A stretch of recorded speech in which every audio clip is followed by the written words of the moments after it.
War between the United States and Canada hits another day, and reports are now warning that China could respond to the latest actions by the U.S. by banning exports of rare earth minerals, which has the power to hit the U.S. economy from all sorts of angles. RT's Rachel Blevins is joining us now to break that all down. So, Rachel, if China does decide to retaliate by placing a ban on these rare earth elements, what kind of impact are we talking about here?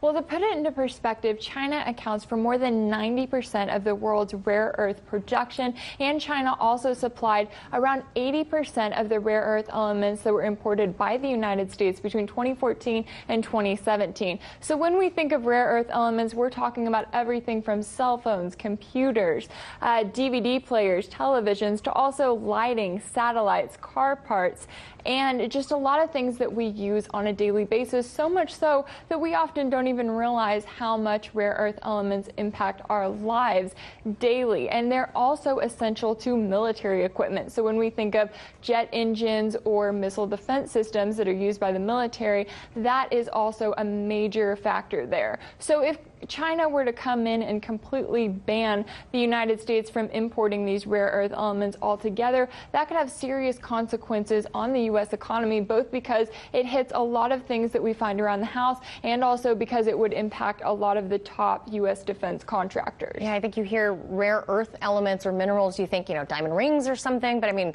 in our cell phones, we carry around rare earth minerals, and that would hit us right here. Exactly. So what are the latest comments then out of China on the possibility of furthering these trade talks? So despite all of this, China is still saying that they are open to having trade talks with the United States, but they're saying that the negotiations have to be fair. So a spokesperson for China's foreign ministry recently spoke out, and he said that the door is open for trade talks, but he also called out the U.S. for going after Huawei. Take a listen to what he had to say.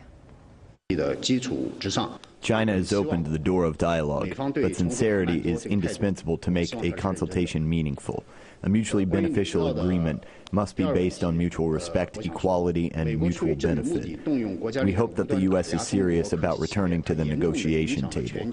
On the second question, the U.S. keeps using the state power to crack down on Chinese technology enterprises for political purpose, which has seriously affected the development and cooperation of global science and technology. So it remains to be seen just how long that door is going to stay open for trade talks, especially if the United States continues to increase tariffs against China. Well, what are the latest comments from the American side on this situation? So that's where it gets interesting, because former chief strategist Steve Bannon came out and he claimed that shutting down Huawei was 10 times more important than securing a trade deal with China. Now, Secretary of State Mike Pompeo was questioned about whether he agrees with that statement, and here's what he had to say. Is Bannon overstating the issues here? I'm going to say something that'll surprise you. I think the New York Times has that story right. There is real risk, and you saw what President Trump has undertaken with respect to China for too long. This is not partisan. Presidents from both parties had ignored the challenges that were presented to American workers, to American technology, and to American national security.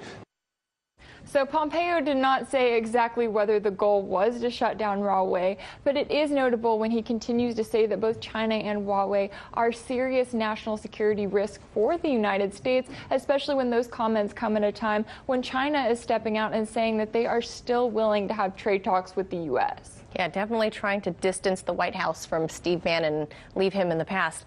Rachel Blevins, thanks for filing that report.